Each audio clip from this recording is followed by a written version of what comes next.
How's it going, guys? Welcome back to the Nomadic Challenge, the leveling series where I self-craft all my equipment. Last video I hit level 30, which means we get a new talent to choose. And this time around it's all about crowd control. So the first option is Fist of Justice. It has a 20-yard range, an instant cast with a 30-second cooldown. It replaces your Hammer of Justice and it stuns a target for 6 seconds. In a nutshell, Fist of Justice increases the range by half, reduces the cooldown by half, and still stuns the target for 6 seconds. Next we have Repentance. Uses 10% base mana, has a 30-yard range, has a 1.7 second cast time with a 15-second cooldown, and Meditation incapacitates the enemy target for 1 minute. Any damage other than a censure will awaken the target. It's basically like a Paladin sap. Lastly, we have Binding Light. It has an 8% base mana cost, it's an instant cast, 2-minute cooldown, emits a dazzling light in all directions, blinding enemies within 10 yards, causing them to wander disoriented for 6 seconds. I decided to actually use Fist of Justice just because I use Hammer of Justice quite a lot. Increases the range, reduces the cooldown. It just made sense for me, and I decided to take that ability. I can also see Blinding Light being very valuable in the end game for PvP, so I'm going to see what I'm going to be doing at level 100. Also at level 30 we get Blessing of Kings. It's a 5% base mana cost, has a 30-yard range. It will increase the strength, agility, and intellect on a friendly target or yourself by 5%. And if you target a party or raid, all you gotta do is use it on one of your party or raid members to affect everybody. So let's get into the leveling. I'm still in North Stranglethorn, but I'm almost done. I'm finishing up the final quests for the Rebel Camp and then also the Nestingwary Safari. And at this point, I'm only just doing some cleanup. You can see the enemies are only level 25 where I am level 30, but I'm basically just trying to do as many quests as I possibly can because at this point I don't have much gear. I only have a few pieces of self-crafted equipment, not a whole lot of greens. So doing these types of quests aren't that bad. I'm still going to be getting decent experience for them, and it's just going to give me some nice achievements as well, you know, completing all the quests in the zone as much as possible. There are times that I don't finish every single quest and I just move on, but that's only whenever I get my zone direction quest. That's kind of what I call it. So basically the quest that you accept that takes you to the next zone, to the next quest line. As you guys noticed, a lot of people have been asking me, Deadly, you don't use Dougie's Guide anymore. Is there a reason for that? I strongly believe that with all the new upgrades that World of Warcraft, like Blizzard, has actually put into the game now, you really don't need a leveling guide at this time. Back in the day, it did kind of make sense because some of the features that you've kind of learned to love, like the mini-map showing you where enemies are, showing you the area effect of where enemies spawn, you know, for your quest, showing you on the map where your quests are, that all wasn't there. So back in the day, you used to have to get add-ons that did that, and most of the time, those add-ons were not free. They were technology that was created by companies that spent hundreds and possibly even, you know, thousands of hours specifically crafting a good leveling series. A series of quests that you had to complete into a leveling add-on with a whole lot of other interesting add-ons merged in together, particularly Dougie's Guide. I used to use it all the time, but now since the game has kind of progressed to the point where it is, the natural in-game quest log will get you all the way to level 100. Blizzard redesigned everything, so whenever you first log in on a level 1 character, if you accept and complete almost every single non-group quest, you will get to level 100 without, you know, having to worry about where you need to go. So let's also talk about blacksmithing and mining, because with the Nomadic Challenge, it's really important that I make sure that I consistently get my mining levels and blacksmithing levels up to a point that makes sense. And right now in North Stranglethorn, you will find a stupid amount of tin, and I mentioned this in the last video, a completely ridiculous amount of tin actually. It overspawns. I've never seen any other node in the entire game spawn as much as tin. So if you are looking for tin or a really easy way of making money, you can just go to North Stranglethorn and just get so much tin, it's unbelievable. There's so much that I literally just gave up mining it because it was just not worth this bag space. And it, you know, it happens. So you need tin obviously to craft bronze, and bronze requires copper and tin. So in Norse Stranglethorn, you're still going to be crafting bronze equipment, but there's no copper that spawns. So what I have to do is periodically, whenever I want to focus on my blacksmithing, I have to go back to Goldshire, to Elven Forest, collect a bunch of copper, and then use that to smelt it into bronze and craft it. The good thing too is in Goldshire there is a blacksmithing trainer, and in Norse Stranglethorn and Cape of Stranglethorn there really isn't. So it does give me the opportunity to just make sure I get my mining level up, or my profession. I purchased the next level of my profession and blacksmithing, so I'm not running around hitting nodes and not getting any mining levels, because that's just counterproductive and a waste of time. So I'm at Fort Livingston, which is the final questing hub in Norse Stranglethorn. So you're going to be having to go and finish up some of the jungle stalkers. I'm pretty sure you have to kill jungle stalkers almost 3 times in a row. So keep those quests. You have to do them all together. You have to gather a bunch of feathers. You have to kill them. I think twice. I think 2 separate quests actually make you kill the jungle stalker raptors. I'm also going to be killing some more panthers, finding a mind's eye, and some treasure that's being guarded by some random ogres. So just some standard stuff. There's also the rare Nestingwary Safari mobs that are around here. The final raptor, the final panther, and then Banglalash. They're all in this area around Fort Livingston. So if you collect those quests, go down to Fort Livingston, get the next ones, kill the jungle stalkers, find the king raptor, find the panthers, and finish that all up together. You'll get a lot of experience because it's all in the exact same area. At this point, when it comes to my damage output, it's not terrible, but what I'm really focused on is getting enough resources, certainly enough iron actually, so I can prepare to actually make a full iron gear set. My biggest problem right now is the defensive armor that I have and the defensive attributes. I really can't kill more than 1 enemy at a time. Sometimes I can do with a few mobs that are a bit squishy, but for the most part, if I get more than 2 enemies on me, I have to run away or spam heal, and that's not very good. All my gear that I'm currently using at this point is still like level 13 to 17, and keep in mind I'm 31 right now. So there's a huge armor gap if you are doing the Nomadic challenge on a warrior or a paladin, or anybody that uses, well, I guess those are your only 2 options. You can't do it as a Death Knight at this level. Then there's going to be a massive gap between bronze and iron, and then from iron to mithril. Mithril and thorium isn't so bad, and you'll see that in the next couple episodes, but you will kind of struggle initially to get started.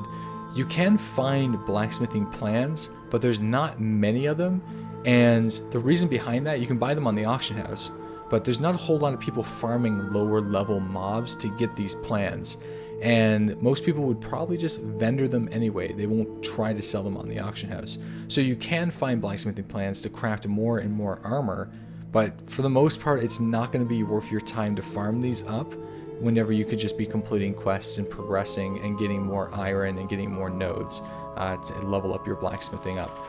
I've only bought a few plans, and I haven't, at this point, I don't think I've only had 1 opportunity to buy a green from a vendor.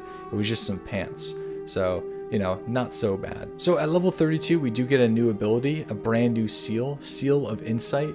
It fills you with Holy Light, increasing your healing done by 5% and giving melee attacks a chance to heal you for an additional 16% of your total spell power. And you get spell power from your strength as retribution, and for the rest of the classes as well. So Seal of Insight, if you're taking a lot of damage, you're pulling a lot of mobs, it might be a good idea to pop that on there. But personally, I rarely use Seal of Insight, pretty much barely at all. And I think it's mainly reserved for Holy Spec and Talent Spec. Alright, welcome to Cape of Stranglethorn, the home of Booty Bay, pirates, gorillas, sea monsters, and a giant monkey that is a reference to Donkey Kong. Cape of Stranglethorn is a really great zone, one of my favorites actually, and playing over this in the Nomadic Challenge really just reminded me of how much I do like the questing in this area. With the pirates, you can actually, if you didn't know this, if you're experienced at Warcraft, you probably do, but you can actually become honored or even revered and exalted with the Booty Bay pirates to get a title called Bloodsail Admiral. And the way you do it is actually just killing the booty bay guards over and over and over and over and over again until you become exalted. But you know, if you're going to be leveling up and you have an interest in doing that down the road, then you should probably not do the pirate quests and go to another zone. But for me, I don't really give a shit, because I already actually have the title from a different character and it crosses over, so I don't really mind. But it actually, with Cataclysm, they changed around the zone a little bit, so you actually infiltrate the Booty Bay pirates or the Bloodsail pirates that have plans to invade Booty Bay, and you kind of assist in stopping that from happening by sabotaging their invasion plans, which is a pretty interesting quest line, to say the least. It's pretty fun. But yet again, we're out in the jungle, killing more tigers, killing more panthers, and this is one of the last times you will be doing it, collecting furs behind the arena. Their drop chance is exceptionally low. I spent about 30 minutes on this quest, I'm not even lying. It took way too long, but eventually I did get it done. Moving on, we're going to be killing some Nagas and collecting some icons, some reeds that they drop, and you can also pick up in the surrounding areas. Actually, I think you have to kill them and they drop it. Picking up their icons and then stealing some holy relic, some pure water. And these guys are really squishy. You won't have a problem with it. If you're using equipment, you can probably just gather them all up and just mow them down with AoE. I wish I had the ability to do that at this point, but I don't. But anyway, running up to that area, completed all 3 of those quests. Didn't take any time at all to land me a lot of decent experience. It's also worth noting that there are a lot of Horde Camps around here, enemy faction camps. So whenever you're actually running around Cape of Stranglethorn, try to keep your eyes, try to keep your eyes on your back so you don't get backstabbed by an enemy player. Another cool thing, if I did have BOAs, I would be engaging in more PvP, but for the most part, I try to stay away from people for obvious reasons. In Warcraft, there's a certain skill gap, but if you're like using level 13 gear in a level 30 zone, you could be playing somebody who's basically brainless, and they could probably spam 1 or 2 abilities on you and kill you instantly. I haven't really had too many opportunities to win a PvP fight. There was only one time, but it was kind of one-sided. So finally we're in Zul'Gurub, and we have to kill these High Priestess before Zanzil can resurrect them.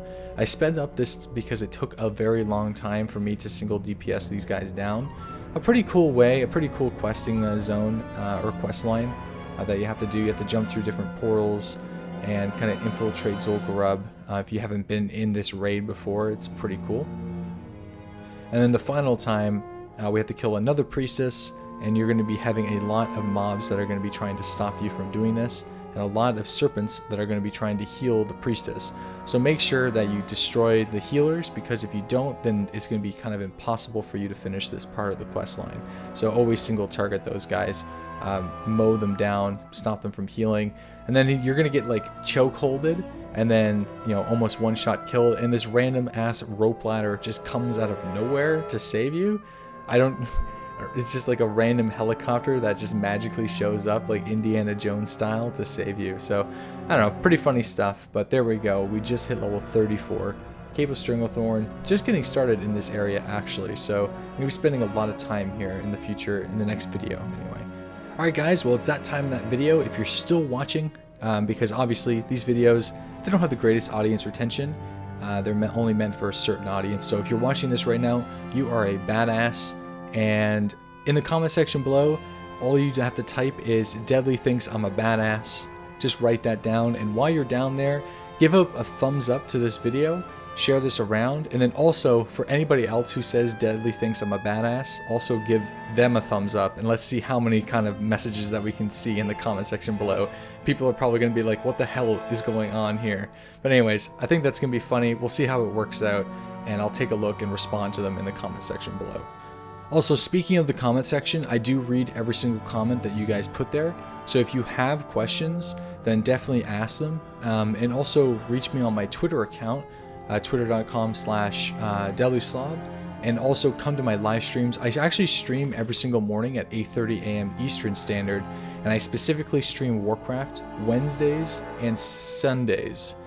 So if you are interested in the Warcraft streams, definitely come out to the stream on those 2 days. And any other day, if I'm just streaming DayZ or another title, don't be afraid to ask questions. That's why I'm there. That's why I stream. I stream to provide entertainment and also to help other people out. So, you know, utilize that. All the links to all that are in the description box below. So we just hit 34, and it's going to be the last 2 abilities of the video. We've got a lot of new stuff in this video, if you've already known. New talent spec, lots of new spells. So starting things off, Divine Storm. It uses 3 holy power. It's an instant cast. Deals 80% holy damage to all enemies within 8 yards. Empowered Divine Storm. You get that at level 92, so I won't get too into it.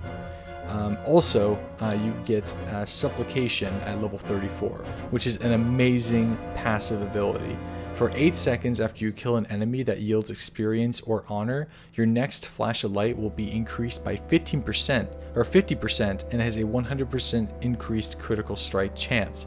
So if you kill somebody, you flash a light, you're basically going to go up to near full health. And I didn't realize that I had Supplication at the time. I only realized way later in the leveling series that I had that. So now that I know, I'm going to be using that a lot more in my future videos. But actually at this point in time, I didn't even realize. I was so focused on Divine Storm. In Divine Storm, you use that with your seal that you get, your Seal of Righteousness. So combination of Seal of Righteousness with Divine Storm is pretty good AoE damage, but not the best. You know, at this point in time, it really scales with your strength. So the more strength that I get, the more powerful my AoE will become. So anyways, guys, we're about to hit level 35. Thank you so much for watching the Nomadic Challenge. If you found this video interesting, definitely hit the subscribe button. Let me know what you think in the comment section below. And make sure you come out to my live streams every single morning at 8:30 a.m. Eastern Standard. And next video, we're going to be going to Western Plaguelands, kicking some ass there for a little bit. And that's going to be a lot of fun.